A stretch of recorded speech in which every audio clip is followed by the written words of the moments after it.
Arestado ng mga otoridad ang number 1 top most wanted person, provincial level sa kasong rape sa Barangay Upper Atuk, Flora Payao nito lamang ika-15 ng Setyembre taong kasalukuyan.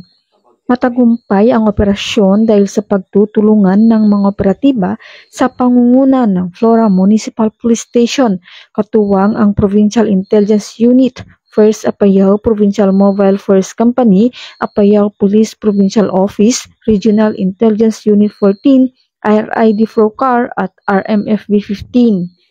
Arestado ang suspek sa bisa ng warrant of arrest sa kasong 3 counts of rape na inihain sa Regional Trial Court, 2nd Judicial Region, Luna, Payao na may inirekomendang piyansa na 120,000 pesos bawat kaso.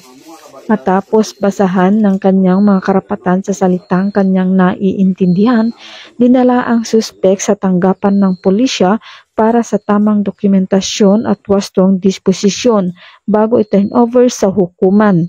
Ang matagumpay na operasyong ito ay bahagi ng patuloy na kampanya ng PNP laban sa mga kriminal at wanted personalities sa lalawigan. Mula dito sa Payao, ako ang iyong PNN correspondent, Patrolwoman Mayra Beran, alagad ng batas, tagataguyod ng Balitang Pulis.